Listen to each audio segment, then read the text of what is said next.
Route 1 Carrollton. I'm sure that the main reason we've seen so many changes in our world for the worse is zip codes. Before we ever heard of zip codes, our life was simpler and safer. When all that we had was rural free delivery, there were fewer problems, less stress, and crime. It was just a better time to live. RFD made life better, zip codes made life bitter. Then the U.S. Postal Service added zip codes to complicate our life. When zip codes were introduced, things began going downhill. There's nothing that I can see that improved when they started us adding zip codes to our letters. Now, it's not just 5 numbers, there's a hyphen and another 4 numbers. There's just no end to it. Before you know, the weight of our letters increases because of all the zip codes, and there goes the cost of stamps spiraling upward again. When I see what's going on in our world, not for the better, it appears to me that it all started when they added zip codes to our address. When we were children, someone would tell something that we thought was not true. Our response was, that's a story. Even now, when I tell a story for effect rather than truth, I feel some guilt when it's not totally accurate. The guilt lasts about a nanosecond. I fear after I tell it that someone in the audience will say, that's a story and I'm telling your mother. But if it were not for the tales that we spin, there would be something missing in our culture. So as you read these stories that I put together, some of it is for effect, not always completely true. So you can say that's a story. You will be completely truthful and accurate. Even preachers embellish their personal experiences as they repeat their stories over the years. It's just natural when you refine a tale to make it sound the best you can as you make additions and corrections. I know that my mother would be disappointed to know that this fall I'm going to a storytelling festival. I'm sure she thought that I founded the movement. I enjoyed telling the story of my upbringing. My late mother always cautioned me about telling stories. We were forbidden to call another person a liar.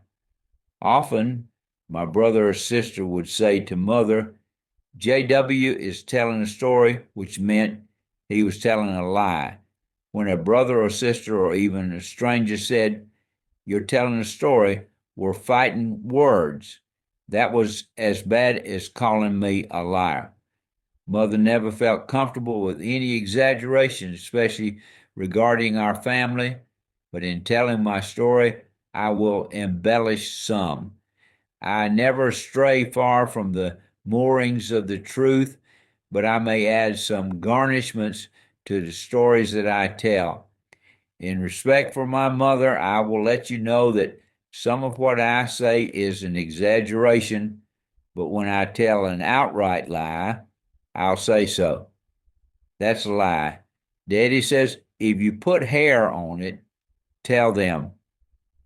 I grew up in an English Tudor house, a front door and a back door, on a hill just outside the city of Carrollton. We were very wealthy.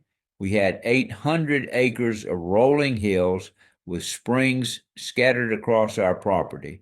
We had 5 maids and 3-yard men who were available to meet our every need.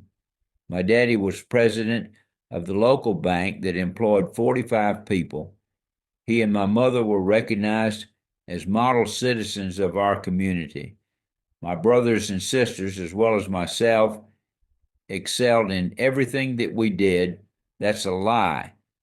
That's got a lot of hair on it. There was a time when we put together a lie that's haunted me all these years. Often we fished in Lake Carroll that was on Mr. Braswell's side. Mr. Braswell had set hooks for catfish. When a big fish pulled long and hard enough, he could pull the pole out of the ground. The day we fished, we saw a pole being pulled along on the surface of the water. We fished the pole to the side. There was a very large catfish on the hook. Well, we cooked up the story that I caught the fish, which was partly true. On the way home, I was chosen as the hero. We sang, "Oh, he's a jolly good fella," all the way home. Everyone was so proud of me. All went well until my brothers and friends got angry with me about something else. Then the story came out exactly how I came home with the big catch. That still bothers me. Mother didn't approve and wouldn't approve of me exaggerating the truth, but if I didn't, you wouldn't believe the other stories that I would tell. Our small white clapboard house was too far to walk to town, but close enough to hear the whistle sound for the beginning and ending of the workday at the Lawlyer's hosiery mill on Bradley Street in Carrollton. Even though I did not have a watch to wear, I could tell what time it was when that whistle blew. It reminds me of the people that came from Russia to a plant that make manufacturing equipment. These folks were on a buying tour of the plant. They toured the plant during working hours. When the whistle blew, these Russians were amazed that all the workers left their stations, either taking a rest break or a lunch break. When the whistle blew, the break was over, everyone returned to work. As they examined the various pieces of manufacturing equipment, the hosts felt certain that these folks would buy several pieces of equipment. As the day ended, the salesman put the pressure on their buyers to make a purchase. Well, which piece of equipment do you want to purchase? They said simultaneously, none. We are surprised. We thought by the interest you showed you really were going to buy something. Oh, we do want to buy something. Well, what would you like to buy? We'd like one of those whistles that you blow at work break, one of those whistles that makes everyone go back to work. As we turned off Highway 166 onto the winding dirt road to our house, there by the side of the road was a piece of Daddy's workmanship.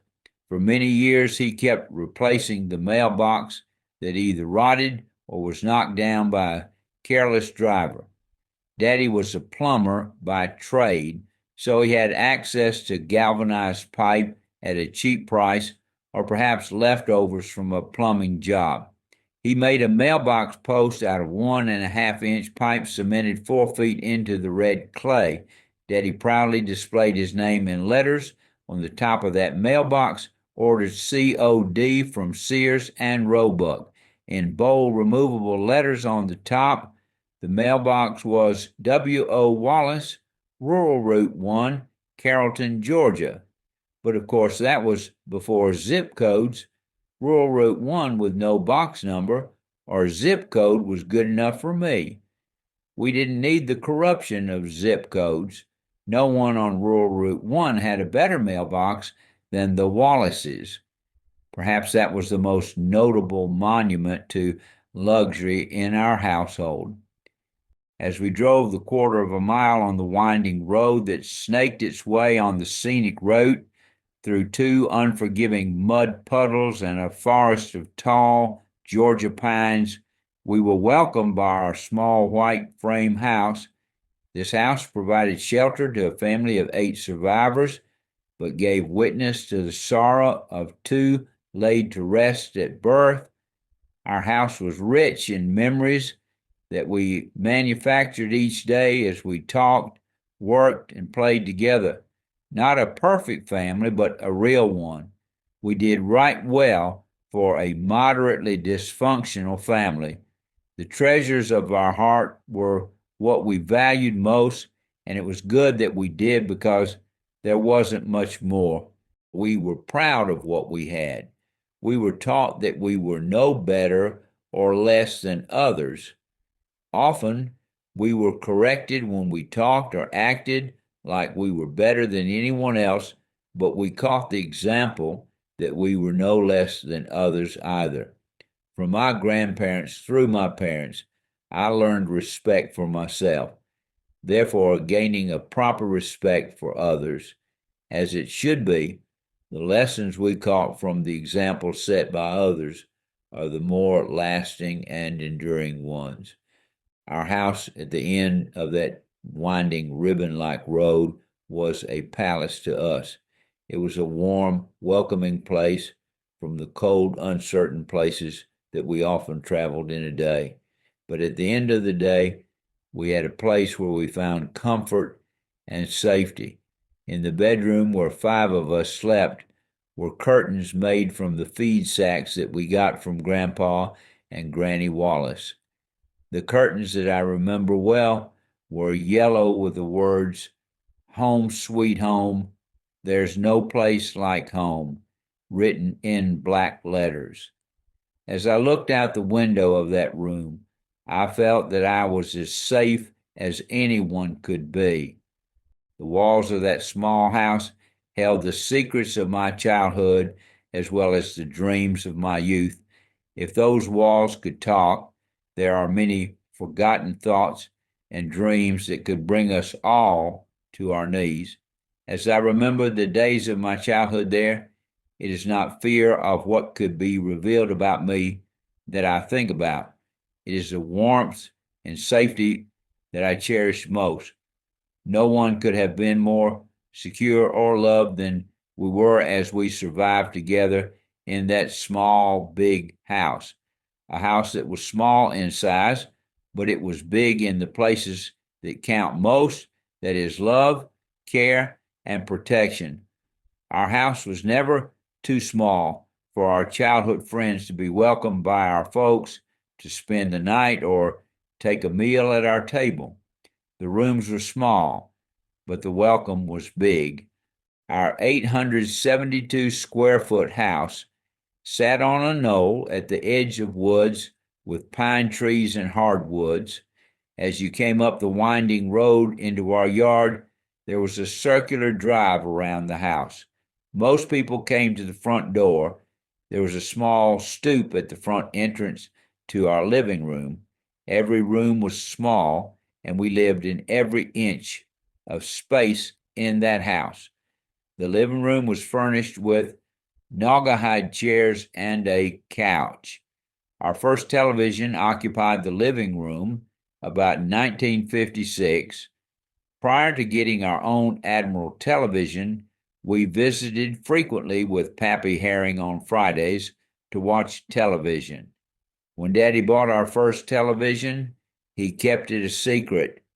We were gathered on the back porch around the well curb when Mother asked, "Do you want to hear a secret?" She whispered the secret to each of us, that we were getting our own television. It was a happy occasion to watch television in our own house. It meant that we didn't invade Pappy and Granny Herring's privacy, and we didn't have to ride home late at night in that open Jeep that was so cold. At this late date, I'm wondering if Pappy bought that TV for us just to keep us at home on Friday night. Daddy built in a bookcase made of pine boards in the wall of the living room where he kept a collection of books. He enrolled in mail order book clubs that sold children's books and fix-it type books. He also subscribed to the Reader's Digest condensed books. I learned to love books because Daddy invested in those books. At that time, it might have seemed a luxury or foolishly spending money, but I have profited from the pine-paneled bookcase in our living room that promoted the value of books and reading, which always leads to learning. The next room that served us well was our dining room. I recall our first table was a white wooden table covered with a checkered oilcloth. It had leaves for expansion, and we expanded it to its maximum. It was another important day when we got a new dining room table. Our new table was a slick rose-colored top with chrome around the edges and chrome legs. It was just right for the height of us. The table was tightly fitted in a small room no larger than 8 by 10. The dining room was connected on one side to the living room, and another door led to the kitchen. In that little room was a chest that Mother had for years. I never knew what, if anything, that the chest held. It was a presence always under the windows opposite the kitchen, but I don't ever remember being curious enough to ask what it held or to take a sneak peek when no one was there. On the wall next to the kitchen was an old Victrola that Daddy bought for 50 cents. It was the type that played the cylinder records. We played the records at odd times, but the most fun that I had with that old record player was to take the guts out to see how it worked. There was a permanent scratch in our new tabletop that I made while examining how the old Victrola. The mark on that table is like so many things along life's way that reminds us of things that we did when we shouldn't have. You can understand how close our family was by the size of the rooms and what we put into such a small area. Our meal times were very important. There was a lot of conversation, sometimes erupting into laughter or tears, depending on the day's activities, whether they were good or bad. Daddy always sat at the head of our table. Even before he publicly declared his faith, he always prayed at mealtime. No other time, but always at mealtime. Mother sat at the end of the table next to him so she could get out of her seat into the kitchen easily. Daddy demonstrated to his boys that a man could and should assist his wife around the house. He always helped Mother by washing the dishes, and she dried them and put them in the cabinets. I'm sure that many of their conversations at these times centered on how we were going to survive. Even though our table and room were small, it was always large enough for a friend to eat a meal with us. I don't remember many times that Mother refused our request for a friend from across the road to eat with us. I'm sure there were many occasions when these guests were eating the most wholesome meal they had had in a while. Our dining room was one of my favorite places in time with my family. Believe it or not, the kitchen was one of the smallest rooms in our house. Mother always had an electric stove. We heated with kerosene for many years before getting butane gas, so the electric stove was her only option for years. Butane was a costly product, so she continued with her electric stove. Near the stove was the white enamel cabinet that held our food and cooking utensils. As I recall, built into this cabinet was a bin that held flour.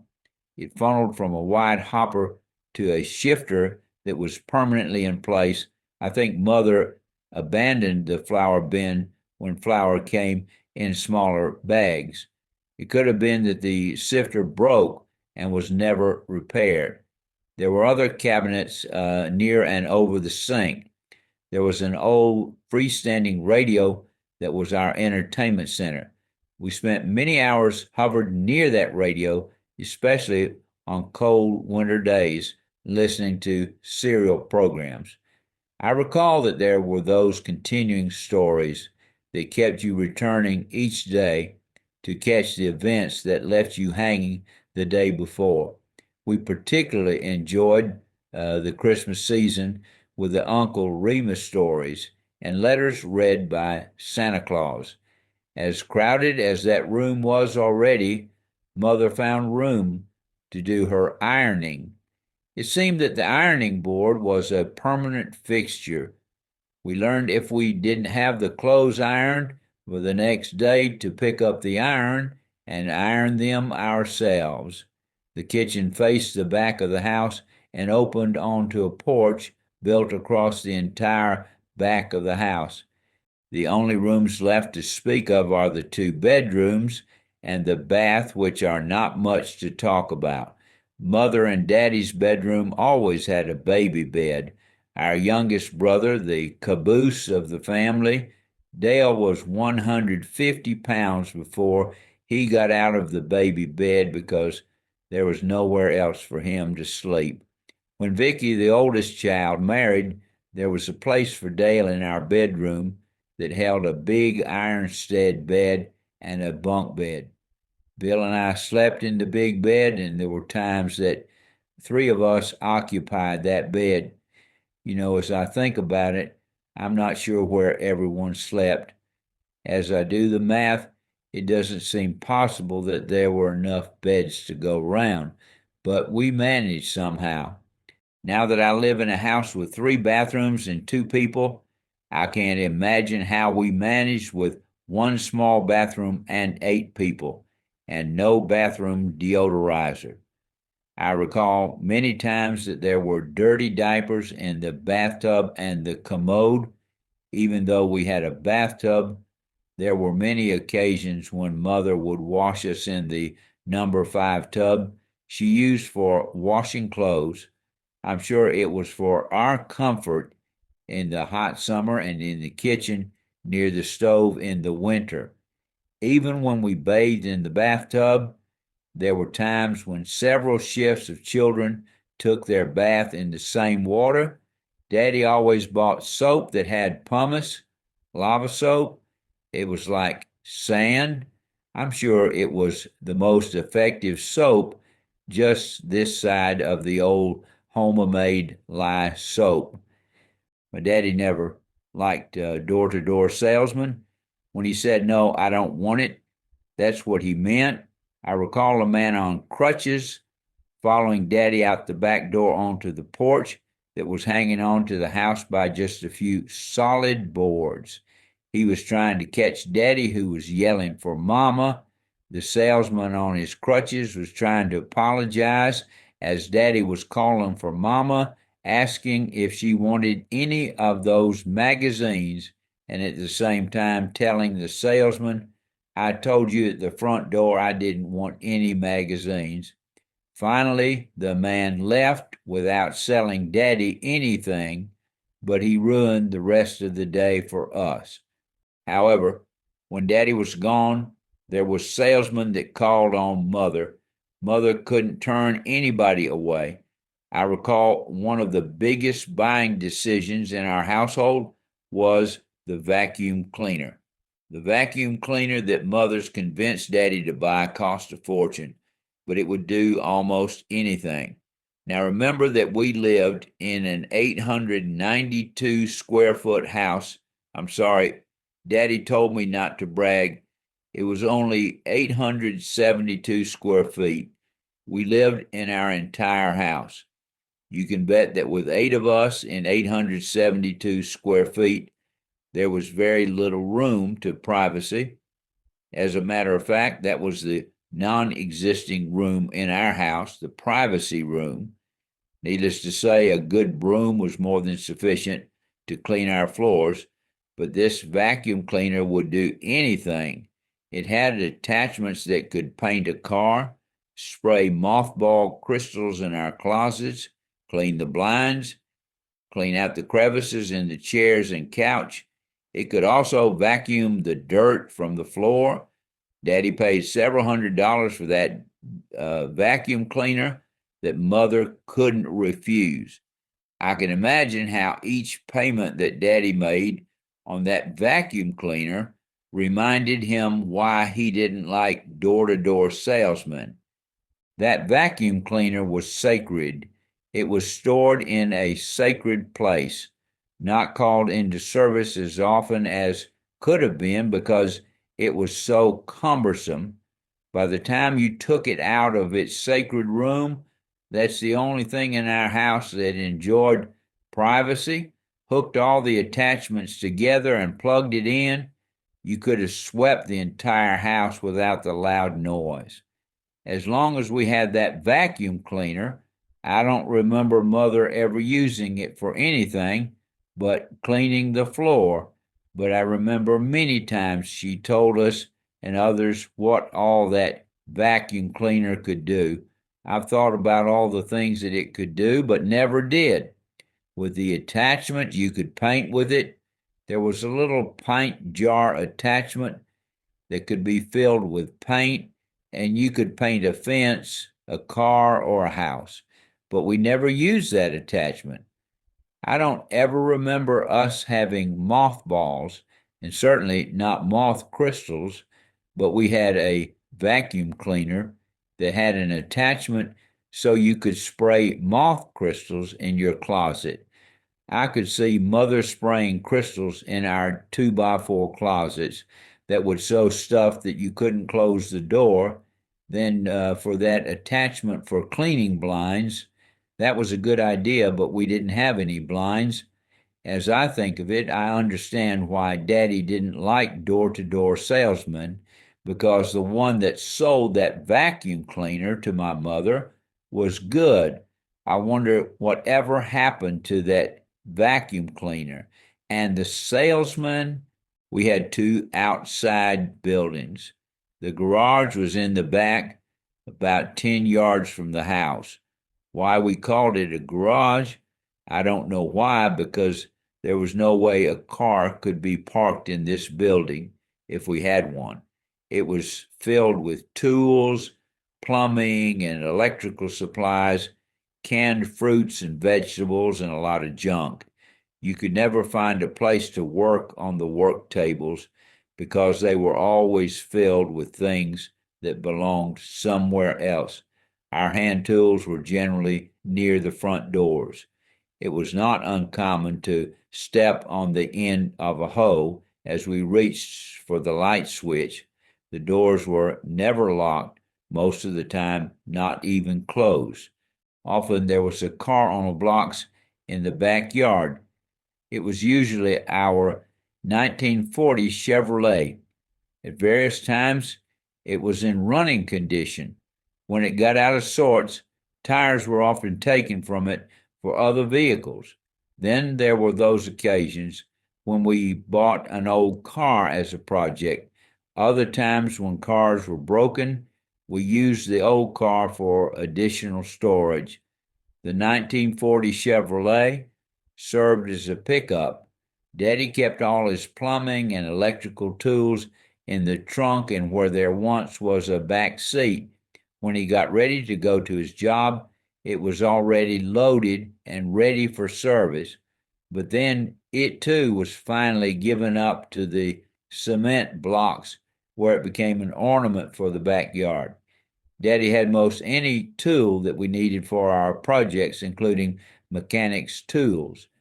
He had a large chain hoist that we tied to a limb on a tree where we pulled engines out of the cars or raised up the front or rear end of our cars for various tasks.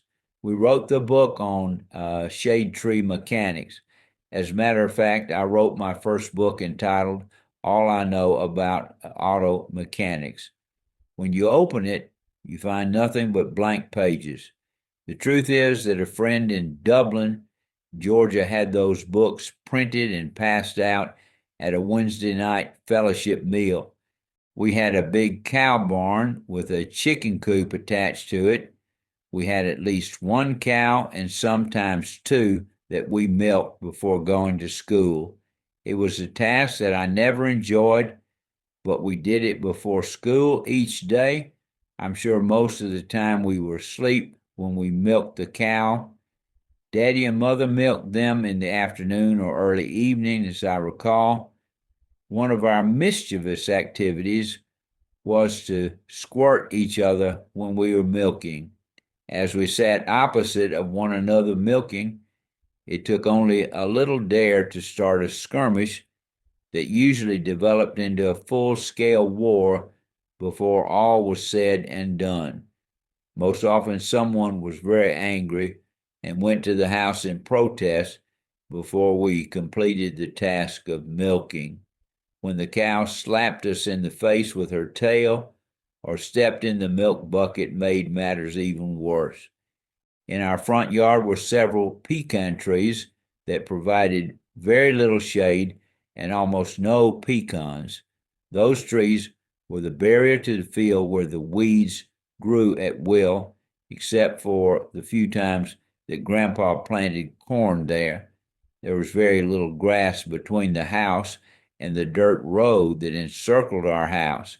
However, it was still too much grass to cut for a boy who wanted to play. The circular drive around our house was our track for walking, running, and racing our bicycles. There were times when we built toad frog houses and forts from the sand right in the middle of that road with no fear of being run over by wagon or car, but we watched for the bicycles. When I think about our little house, I am reminded how badly it needed painting. The paint seemed to always be peeling off those clapboards. It was small, only 872 square feet. That included 2 bedrooms, a small bath, kitchen, dining room, and a living room. Daddy enlarged the living room when he took in a side screen porch that we never used. He put the clapboard on the outside of the screen porch, then took down what was the outside wall, giving us another 8 feet to claim for a big living room. We also had a porch that was the length of the house on the back. Our water well was on the back porch. The chest freezer and the old Ringer washing machine sat on the back porch. When Mother set up to wash clothes, she had one number 5 tub of clean water to rinse the clothes. Then she put them through the wringer, where there was another number 5 tub to catch the clothes. Then she would take the clean clothes to the clothesline, where they were hung out to dry. When Mother starched our blue jeans, she put them on metal stretchers and hung them on the outside clothesline. The wrinkles were gone, and they were so stiff you walked like your legs were in a cast. Demonstrate how we walked. The process of washing, drying, and ironing clothes never ceased at our home. The ironing board, the 2 chairs, and the iron were always up in our kitchen. If I didn't have ironed clothes for the day, I ironed what I needed. Sometimes I ironed ahead my shirts and pants. The process of preparing clothes never ended. That old porch nearly rotted away. The screen wire rusted, fell out, and was never replaced. The boards rotted so badly they were torn off. Soon only a few posts held up the roof of the back porch. The floor soon rotted before it was ever repaired. The floor was rotted away from the steps. You had to be very careful when you went out the back not to fall through the holes because of the missing planks. Before we got too heavy, we could bounce on the end of those rotten planks like a diving board at the swimming pool. The truth is that we were a modest family. My mother gave birth to 8 children, with 6 of us surviving. There were 4 boys and 2 girls. We have a brother, William Oscar Jr., and a sister, Rebecca, that died at birth. Sarah, our youngest sister, died at age 38 with cancer. You can see we were a large family and a close family. We were close because we lived in an 872 square foot house. I used to tell people that it was 892 square feet until Daddy stopped me from bragging. He heard me speak, and afterward he took me out behind the barn and he said, "Son, you know that house was not 892 square feet, it was 872. That's a lie." He also corrected some other things that I said. I described how we could look through the ceiling on a clear night to see the stars, and that we could see the chickens through the cracks in the floor. On that same fateful day, Daddy looked me straight in the eyes and said, "Son, your mother would be disappointed in you. You know we didn't have any chickens. So, in respect to my mother, let me say that's a lie. As I mentioned, we were a close family because our house was so small, I don't know why, but we had two closets in our house, one in each bedroom. Our bedrooms were 8 feet by 10 feet.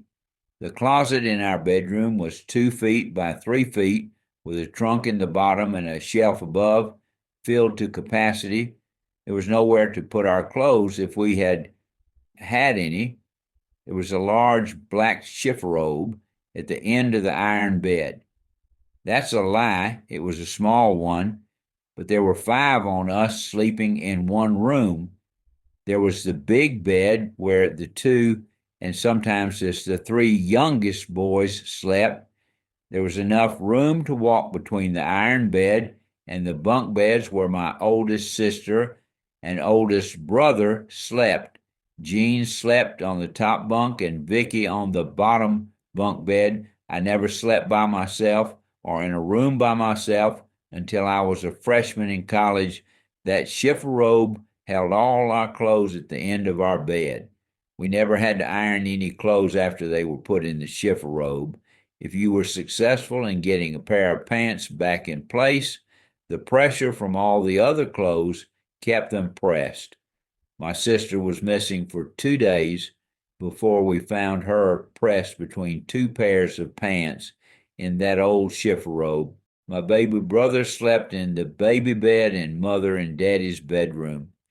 He weighed 150 pounds before he got to move into our bedroom. The only reason he escaped the baby bed was when my sister married, giving up her space in our bedroom. We were a close family.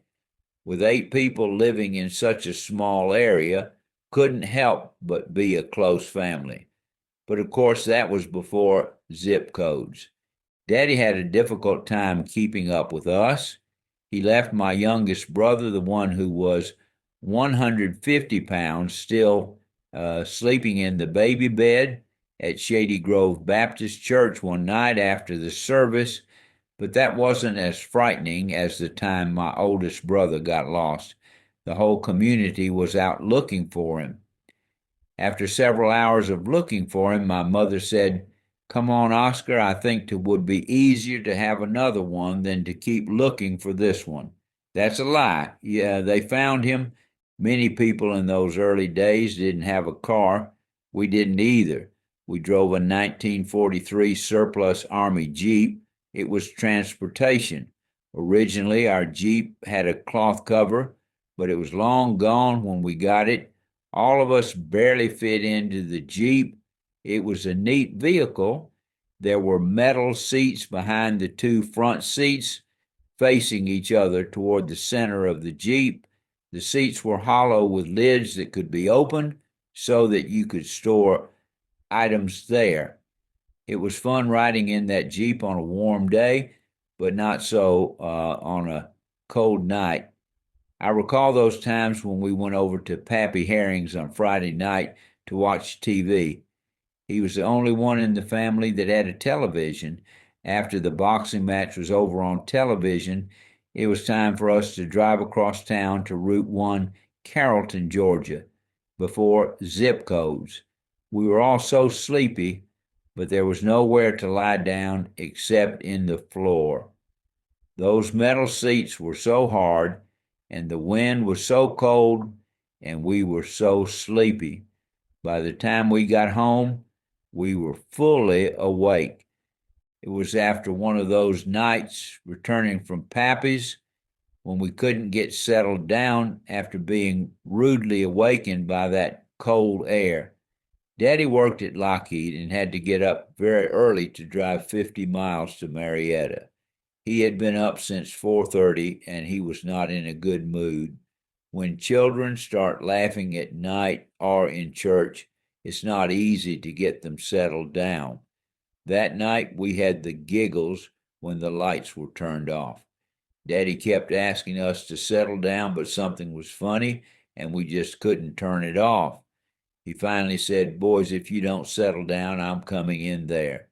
When he came in there, it wasn't a long journey. because we are only a few feet away, but we just couldn't turn it off. You could walk through our house in a circular direction.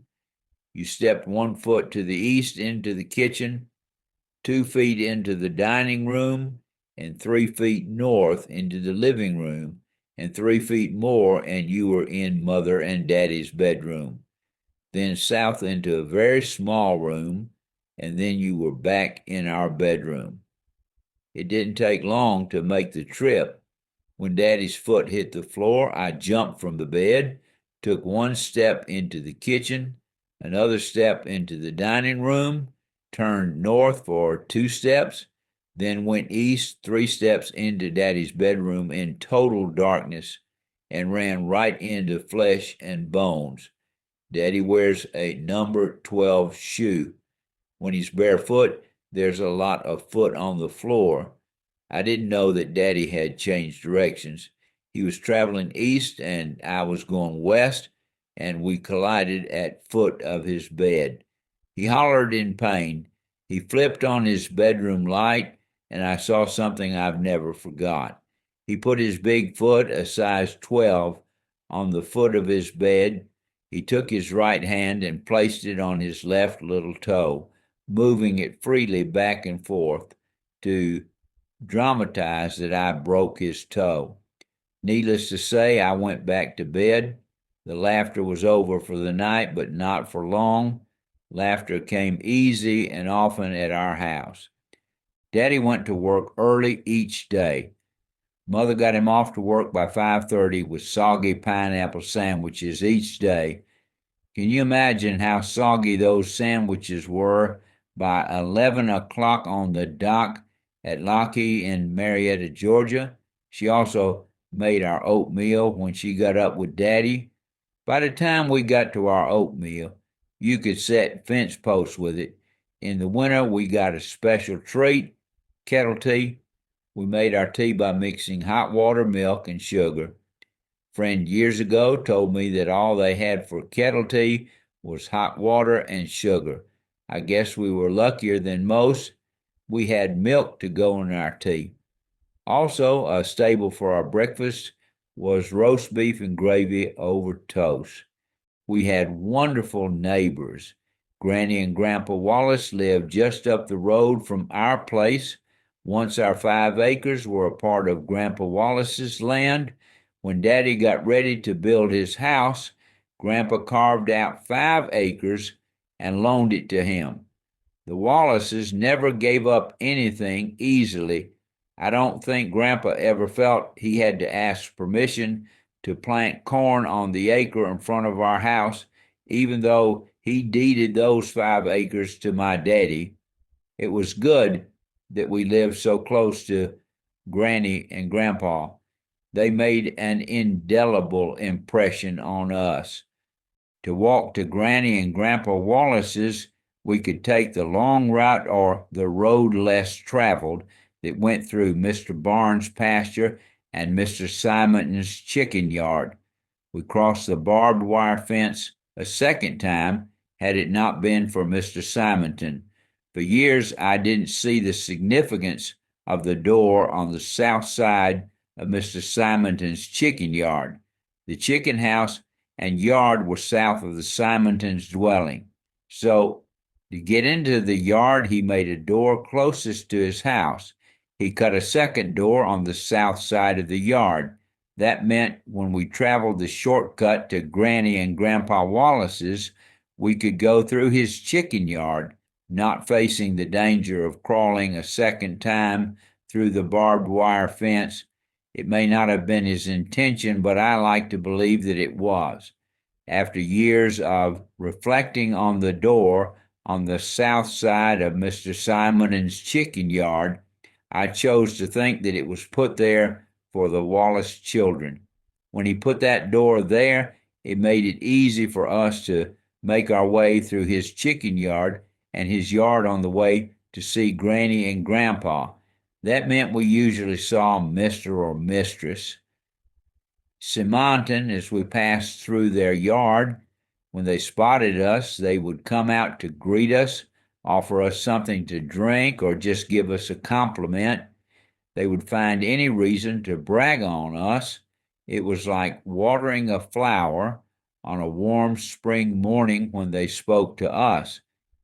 There were those times when we were just in too much of a rush to have time for a drink of water or a compliment. Can you believe it? We would tiptoe through the yard of the Simontons, hoping they would not see us or hear us because we had so much to do. But as I reflect on them, I chose to believe that they invited us into their yard and life. The shortcut through the Simonson's yard made a good difference in my life. We thought we lived in a safe neighborhood. The only locks on our doors were the old skeleton key locks. Everyone who had locks had a key that would open your door. I don't know why we had them, because we didn't have one of those skeleton keys. We couldn't have locked our doors if we had wanted to. To our surprise, when we returned home one day, we discovered that someone had been in our house. I don't know how we knew that someone had been there, because our house was always in a tumble. Usually the beds were unmade, dishes either on the table or in the sink, or even worse, we missed a gun that hung on the wall of our bedroom. Then we discovered that they left us some food in the refrigerator. That's a lie. Later, we learned that the burglar was a neighbor playmate that decided to steal what could have been his for the asking. As Daddy was filling out a report for the sheriff asked, "Mr. Wallace, what did they get?" Daddy said, "I'm sorry to say, all they got was practice." That's how little we had. That's a lie. This was after zip codes.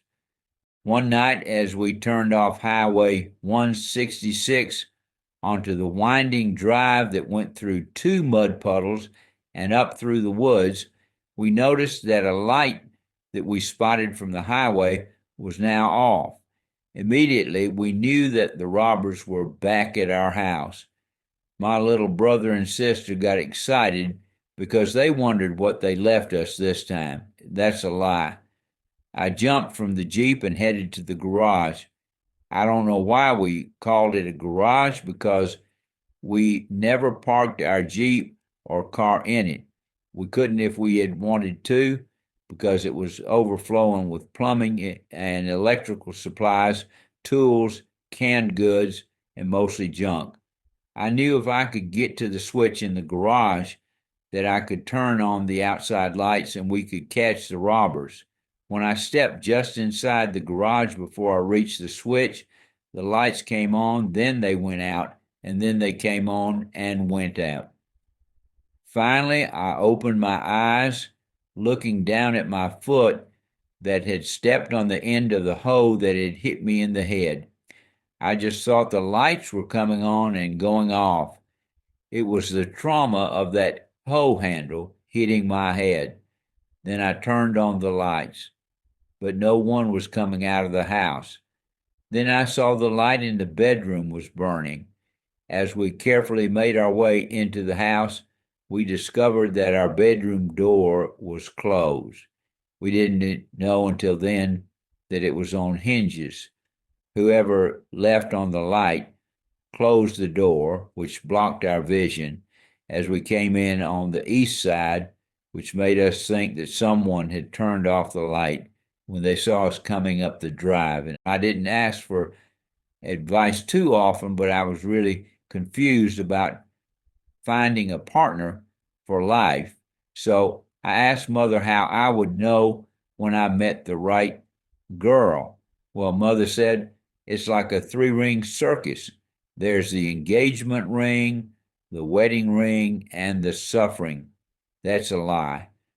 I really wanted a definitive answer about true love.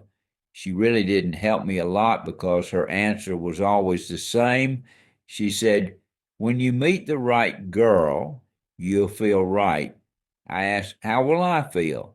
She said, well, you'll feel a feeling like you've never felt before, Later, I felt that feeling, but it was too late when I realized that I had a bad case of indigestion, and 2 Rolaids would have cured it.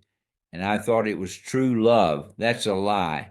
But of course, that was rural Route 1, Carrollton, Georgia, before zip codes. Often someone wants to know why I'm known as JW. They ask, do you have a name? I was named after my mother's brothers, Walter and Mason Herring. James from Mason Herring, and the Walter from Walter Eugene Herring. I often say that neither of them wanted me to have their name, and that's why I've always been referred to by my initials, JWW. Those who know me least call me Dr. Wallace. I earned the Doctor of Ministry degree from the New Orleans Baptist Theological Seminary in 1978. Those who know me as JW have known me as a child and adult. Those who know me best call me Dub. When someone calls me Dub, it warms my heart and makes me feel even close to him or her. The source and use of my initials as my designation has been an interest to others. I put my initials on my mailbox. There are always those who try to guess what my initials stand for. After I posted my initials on the mailbox, we seemed to get more visits on Saturday morning from the Jehovah's Witnesses. When I got to the door on several occasions, the witnesses greeted me as if we knew each other. A couple of them were leaving after a not so friendly theological discussion. It appeared that they were expecting a better reception. They were no longer smiling as they left. I overheard one say to the other, I told you that those initials JW did not stand for Jehovah's Witness. Near our house, about a half a mile, was one of our favorite places. When Mother wanted us out of her hair, or we were good enough, she let us make a trip to Mr. Braswell's store. We took the shortcut through the path that we made across the field in the front of our house, then a short way on the dirt drive. We found that the shortest distance between two places is a straight line. We discovered that long before we learned geometry. But of course, that too was before zip codes.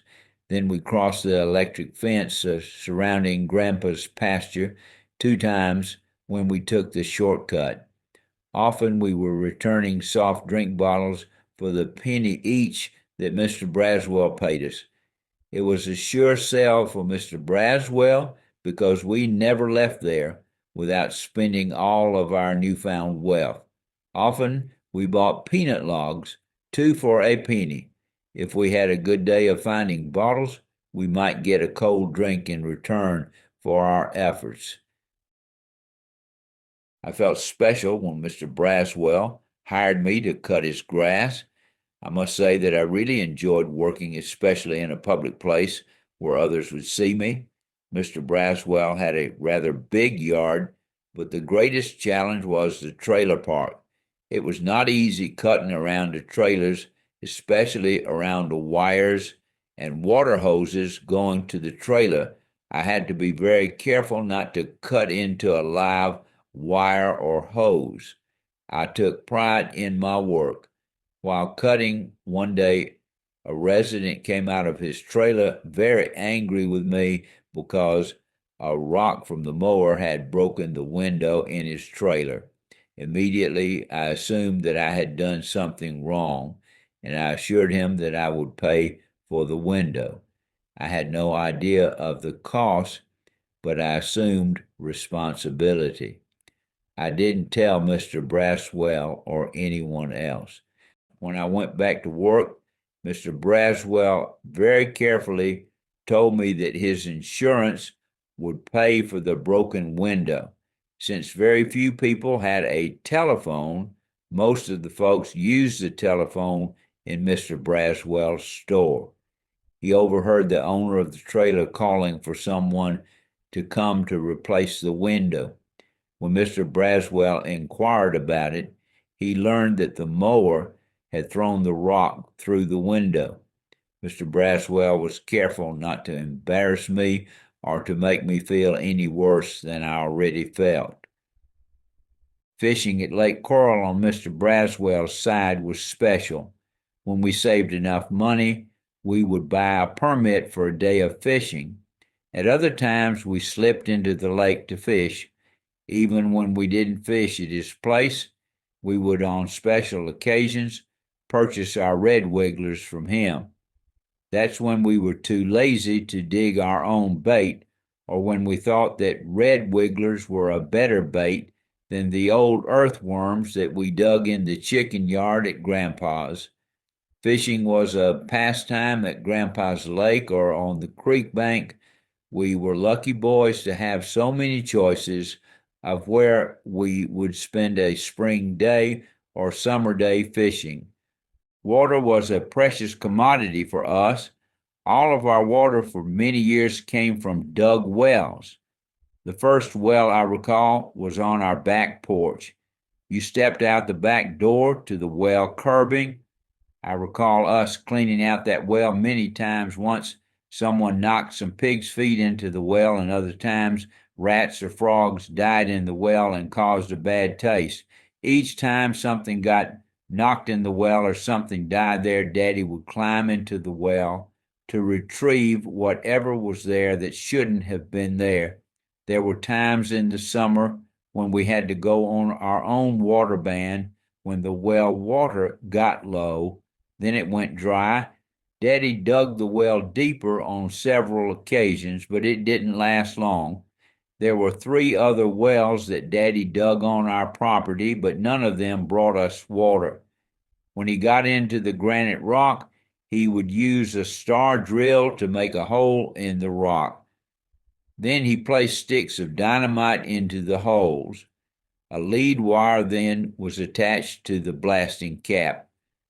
When it came time to detonate the dynamite, we would do it with a car battery. On several occasions, Daddy let me touch the wires to the battery, exploding the dynamite. He would leave it until the next evening after work, when he would begin the laborious task of digging out the blasted rocks.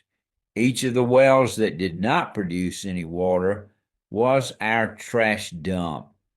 We filled those wells to the top with household garbage. None of us ever fell into the wells, which is a surprise to me as I think of those days. It would have been a good place to put my siblings, but I just didn't think about it. In those days, I would have been glad to dispose of them as they would me. Willeen and I married June 15th, 1968, at Eastside Baptist Church, Marietta, Georgia.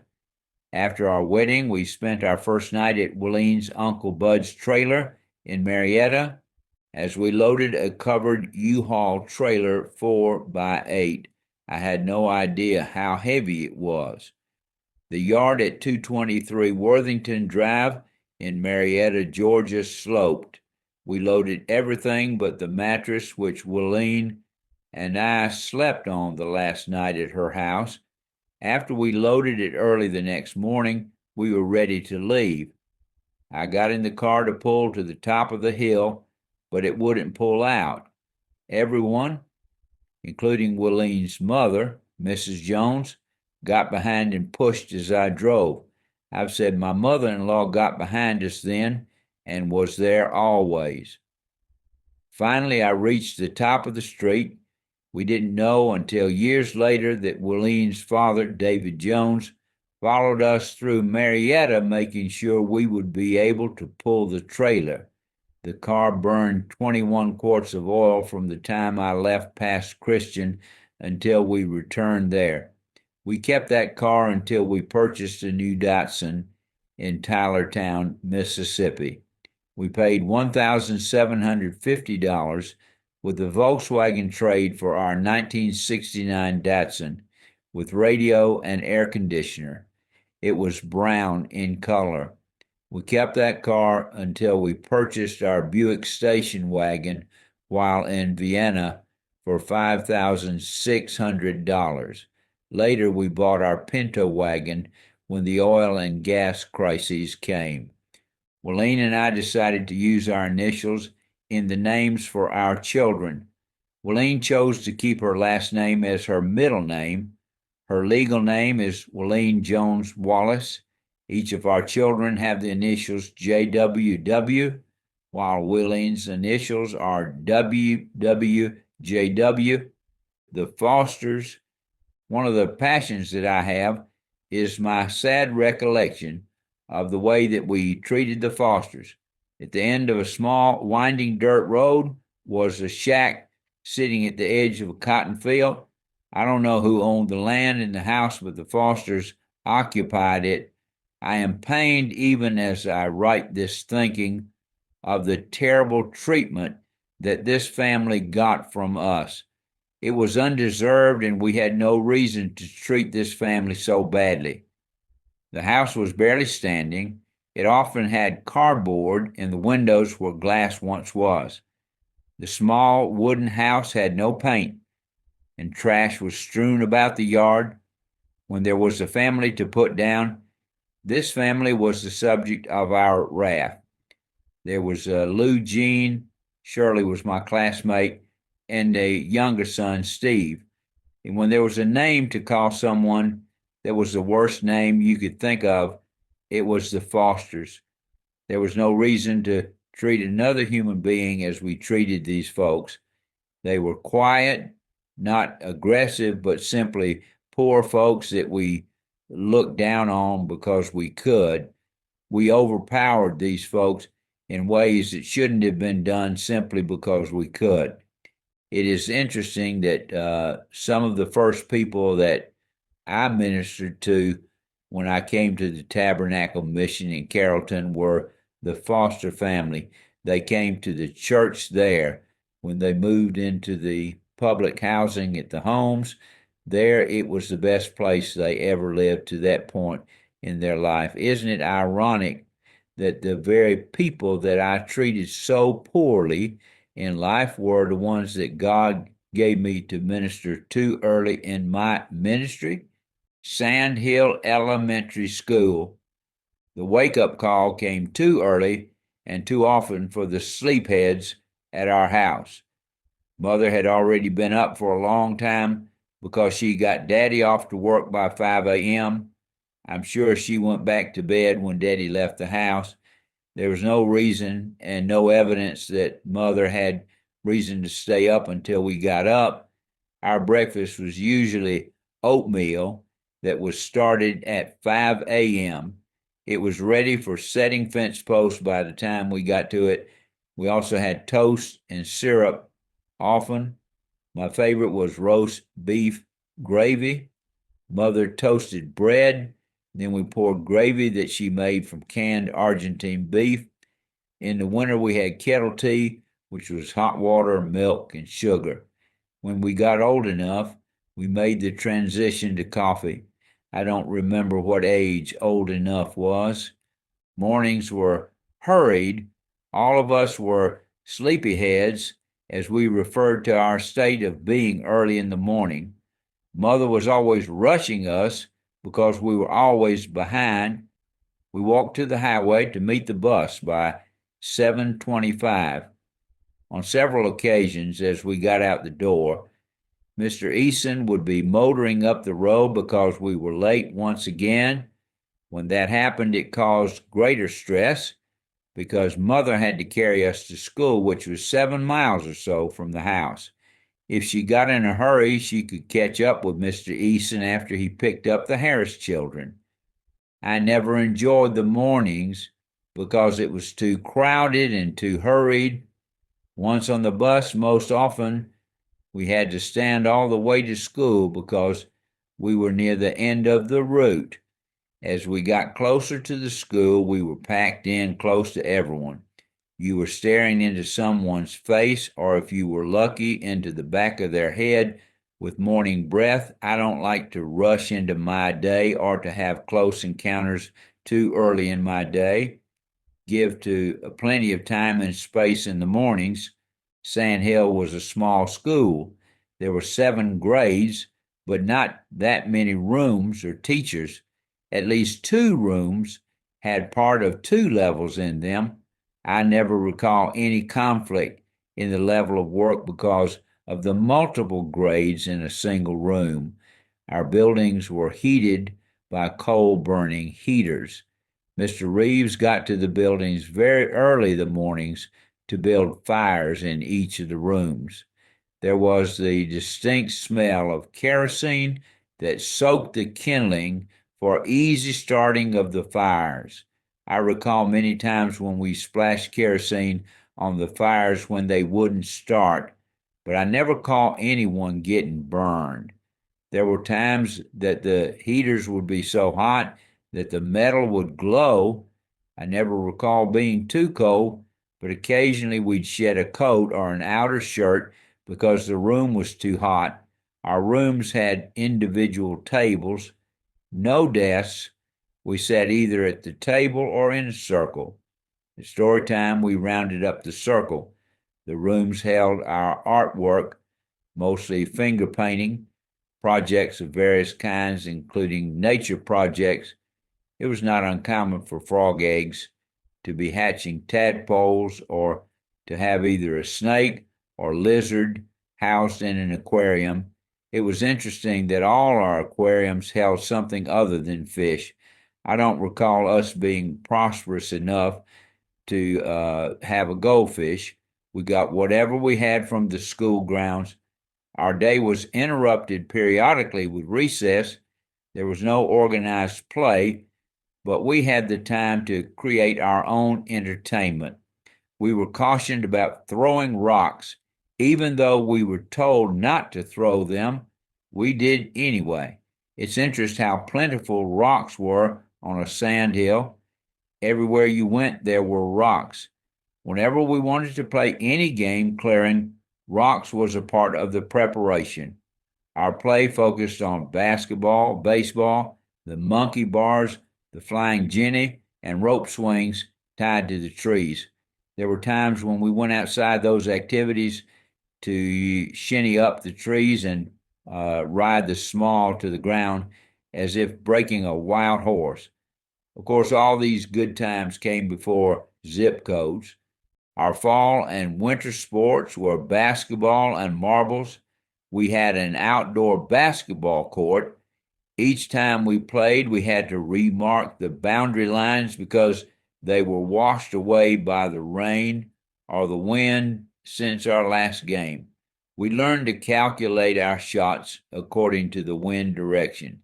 I learned to gamble at marbles when I played for keeps.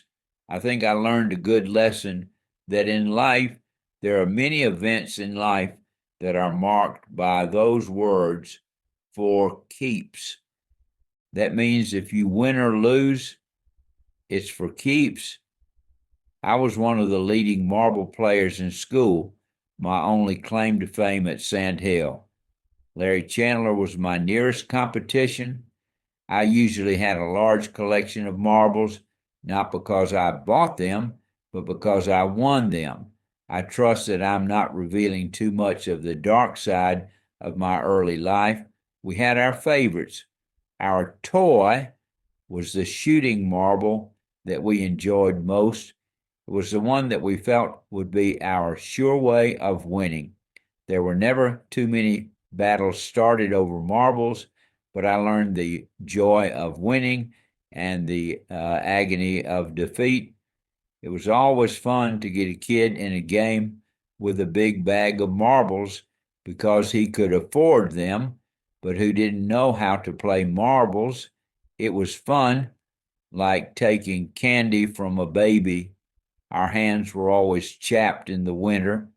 My knuckles were split open all winter from playing marbles in the cold wind. These were the days of Coca-Cola marketing through our schools. Once a year, we would receive a Coca-Cola tablet as well as a pencil with the Coca-Cola icons. It was always a fun time when these tablets and pencils were handed out, and as I remember, the class received a Coca-Cola yardstick. One of the interesting ways that we did things at our school was lunch. An early morning spelling lesson was copying the lunch menu, learning to spell and write the menu items. We also learned to be a part of keeping the school clean by being on duty to clean the room, the erasers, brings in the coal, and to bring lunch to our rooms. Lunch detail was the envied job. We would line up by rooms outside the detached building where our lunch was cooked. We carried bushel baskets that held our plate, a big tin can with our spoons and forks, and individual bowls and pans filled with our food for the day. Rain or shine, cold or hot, we had to bring the food from the lunchroom to each class. Our teachers served each plate, and we sat at a assigned table to eat our meal. The first time that I recall the cost of our meals, it was 20 cents per day. Daddy had to shell out $6 each week for us to eat. That meant out of the $100 he brought home, 6% was spent on our school lunches. Some of favorite meals were hamburger corn pone pie, cherry pie, salmon croquets, and peanut butter balls. We had delicious and nourishing food. We had a lot of government surplus food, such as cheese and peanut butter. At the time when I was in school, our milk was bottled individually. It was fun pulling the tab out of the bottle, then licking the excess milk from the inside of the tab before throwing it away. We had straws that we often used to reveal whether someone loved us. We mashed the straw with our fingers as we said, "She loves me." With the first mash, "She loves me," not with the second mash. The last mash determined our destiny in our love life. When we made that last mash, it revealed either she loves me or not. We soon learned how to manipulate the outcome just as we do in many more adult and sophisticated matters. There were some that didn't eat in the lunchroom. In those days, it was not cool to bring your lunch. It gave the appearance that you were not in the upper rim of the social scale. The truth was that no one in our school had much more than anyone else, but it seems in all social settings that we find someone to look down on. Lacey Robinson always brought banana sandwiches for lunch. There were those times when I would have killed for his sandwich. I told about my envy for his sandwiches in a sermon heard by Jack Kilgore in College Park Second Baptist Church. It struck a note with him. On a church outing to a fine restaurant, and Newman had sat with him at the dinner table. After I placed my order, I was the first to be served. The waitress brought me the biggest banana sandwich I had ever seen. Jack ordered the sandwich for me since he knew how much I wanted Lacey's sandwich. There was another incident related to bringing lunch and a sandwich that troubled me through the years. Larry Chandler brought his lunch because he couldn't afford to buy the school lunch. Larry was not outgoing, but he was always socially integrated into what we were doing in school and the classroom. On a particular day when lunches were served and those who brought lunch got them out, Larry got the notion that some of us were making fun of him because he brought his lunch. Larry was tough on the playground. I had several fights with him, but never got the best of him. I always dreaded those social occasions when I had to fight him to save face on the playground. Larry never cried in the fiercest battle that we had, but on this occasion, he left the table and the room crying because he thought that we were talking about his lunch. Seeing Larry cry was not a happy time. There were those occasions when I would have delighted to make him cry, but I didn't feel good when he left the room that day. That is a scene that has sensitized me to others through the years. That brings the thought of the tops of ice cream cups that had pictures of movie stars and sport pictures. I lived in the day of collectors. We identified with the rich and famous in ways different from today, but there was that desire to walk with the tall. We picked up the ice cream tops that were trashed on the roadside. It was always fun walking along the road, finding match covers, ice cream tops, and other items that had been thrown from car windows. I started collections of many things as a child.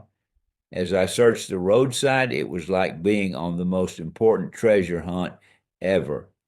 In those days, a Blue Horse made notebook paper and other notebook products. With each purchase of paper or composition book, you got Blue Horse points. I collected Blue Horse points for years, but I do not recall redeeming my points for any of the products. We cut out the Blue Horse coupons, stacked them, put string around, bragged about how many points we had, but we never redeemed them. Mr. Tom Reeves was our custodian. He was a very frail man that walked with a limp. He carried so much coal, it looked like he was walking with one shoulder lower than the other because he carried, or as we would say, toted coal. His face was smeared with coal dust most of the time.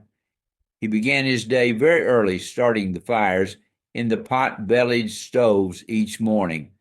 There was the smell of kerosene and burning coal as we entered the rooms each day. During the day when the coal buckets were empty, whoever was on the coal committee went for more coal.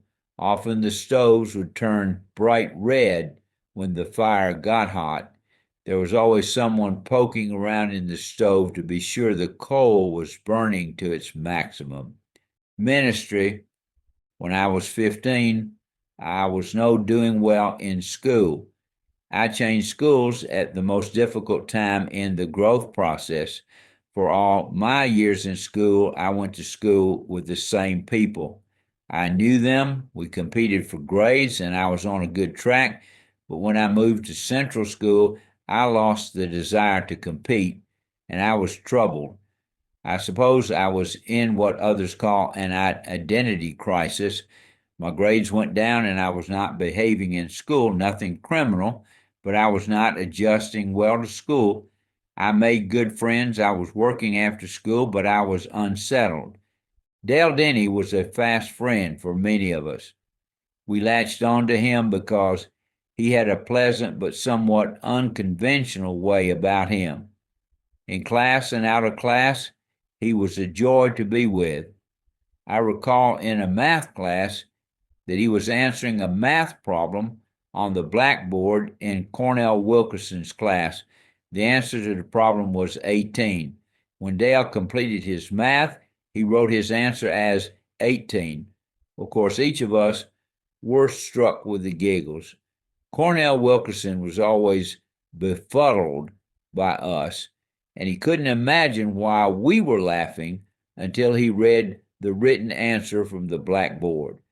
Dale was an all-around American boy with a bright future until was the very thing that awakened me to adulthood. The until came when he learned that he had cancer.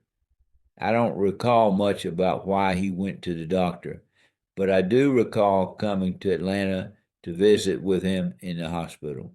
I really didn't fully understand what was taking place in his life or mine, but all of it was troubling and confusing. I do recall visiting Dale once he got home from the hospital. I was expecting him to be the live wire that I had always known, but that wasn't the case. I went by to carry him for a ride. I didn't chew tobacco, but Dale did. I stopped by the grocery store to get him some tobacco. When he got in the car, I surprised him with a chew. He nibbled on it, but it wasn't like it once was. There was nothing about how Dale responded to things that was encouraging. He was not the person that once lived in the body that was riding in my 1948 Ford. I left him that day afraid for his future and mine. During those days, I read the Bible for the first time in my life for answers. When no one was home, I picked up the family Bible and read. Just like the days when I slipped around to smoke, that's how I was reading the Bible. As the car would drive up in the yard, I would hurriedly put away the Bible because I didn't want anyone to know that I was reading it. I didn't find the answers that I was seeking, but I was searching.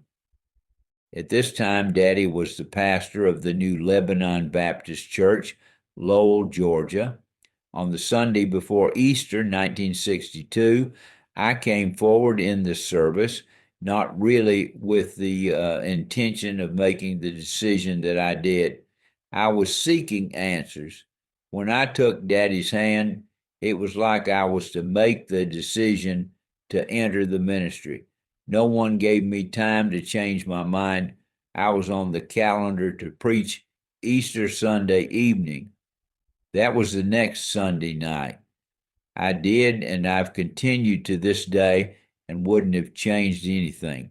But the troubling issue was the reality that Dale would die, and I couldn't understand that. I was searching for answers and meaning at such a young age. Dale died.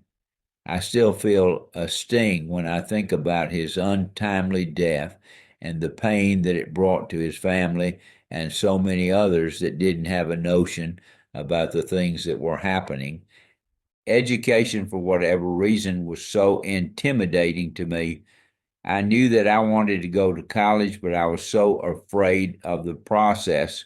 I was afraid of the institution, and I was a very shy person. I lacked confidence in myself to make the grade. Frankly, I didn't do my best. Under other circumstances, I could have done better, but I have continued the learning process. I've gone through the back door, but I have earned my Doctor of Ministry degree from an accredited seminary, 1978. In my first quarter at West Georgia College, I preached for the Whitesburg Baptist Church. In the Baptist way, it was a trial sermon. After the church heard several preaching, they selected me from among the potential pastors. I came home late on Sunday evening. Daddy and Mother were already in bed. As I passed by Daddy's room, he said, "Son, the Whitesburg Church called you today as their pastor.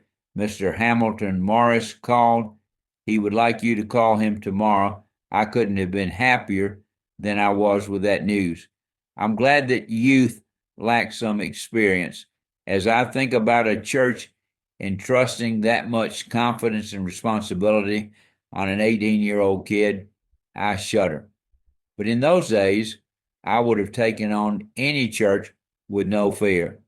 I was not confident in my educational pursuit, but I knew that serving a church was what I was to do and wanted to do. Later, I've realized many of the reasons why that was so important for me.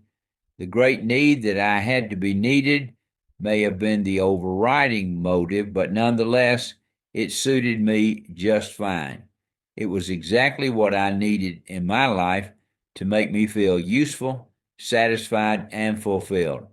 I got the approval that I desperately needed, so it was out of that search for meaning that the untimely death of my friend Dale Denny forced me into that. I came to ministry. I will always be sensitive to people at the time of death because it is such a major part of my own spiritual journey. I became pastor of Whitesburg Baptist Church the 1st of November, 1963. On December 1st, 1963, I was ordained by the Beulah Baptist Church. At the time I was ordained, Granny and Grandpa Wallace were visiting the home of Mrs. Hamilton Morris. Mrs. Morris was a member of Whitesburg Church, but at heart, she was still a primitive Baptist, just like Granny and Grandpa. Her husband, Mr. Hamilton Morris, was one of just a few men in the Whitesburg Church. Because I was the grandson of Tommy and Nettie Wallace, I was always welcome in the Morris home. There were only a few members of that congregation. Blanche Duncan led the music, and Shirley Holloway accompanied on the piano. The community of Whitesburg was always suspect.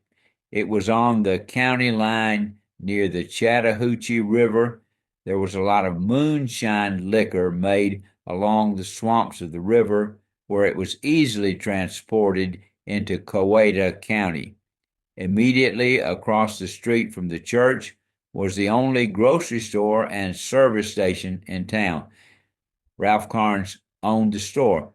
He had just got out of prison when I came to Whitesburg on a conviction of distributing illegal whiskey. His brother ran the store, and I was told the illegal business while Ralph served time. Later, one of Ralph's sisters was an active and faithful member of the Whitesburg congregation. Whitesburg was an old mill village community that had lost all but one mill. Theo Kilgore was one of the main men in the lone mill in town. I think it had become a treadmill and nothing more. Jake Edgeworth ran a small store just up the street from the church. It was mostly a hangout for some of the old men. They met there to play cards, gamble, and likely drink some illegal whiskey. Most of the men could hardly walk. The Edgeworth family, and especially the men, were known as tough men. Most of their years were spent in the timber business. They had a sawmill, worked long and hard. In the days that they came up, sawmilling was known for being a hard life. I was idealistic. I wanted everyone to be saved, to live like the Lord wants us to live. It troubled me when I learned that these old men were gambling there in Jake's store. I got up the courage to just go by for a visit at the store.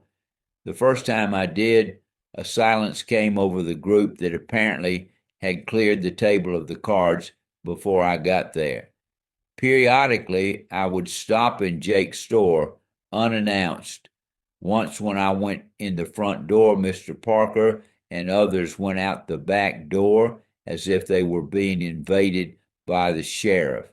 They posted Randall Arnold at the front porch when they were gambling so that I wouldn't surprise them again. I made friends with these men. There was Mr. Parker, Mrs. Beam's dad. His son Wayne was a classmate of mine at Central High School. There was Jake and Merle Edgeworth and Mr. Houseman, who ran a service station in town. Jake lived with his sister, Deanne Edgeworth, who never married. She was a nurse, but when I met her, she was retired. When I got to know them, they were all well into their 70s. Even though these men were much older than me and didn't share my religious conviction and practice, we became friends. Jake and Merle came to church often and went back to doing the things that separated us as the real world turned. Merle and Jake had what we called heart dropsy. Today it would be called congestive heart failure. I was closer to Merle than Jake. These guys still towered over 6 feet 3 inches. I can imagine they stood 6.5 feet when they were young.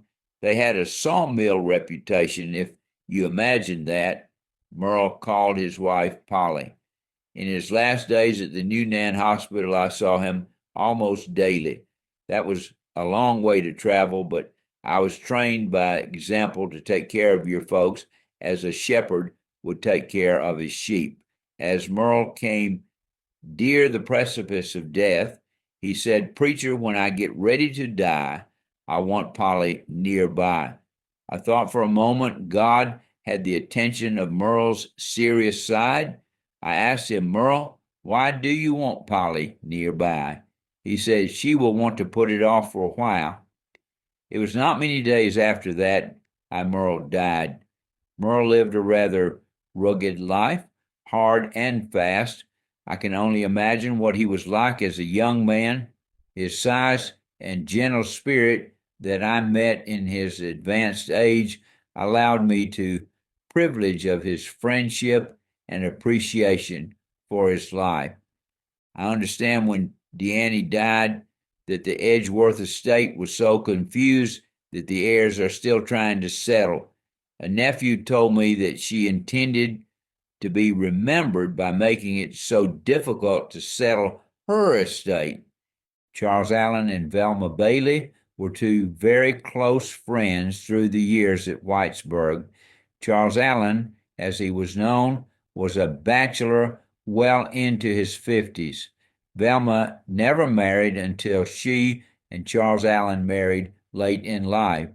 They lived with Velma's father, Mr. John Hanson. Mr. John was an eccentric old man who had saw Miller all of his life, working long and hard every day.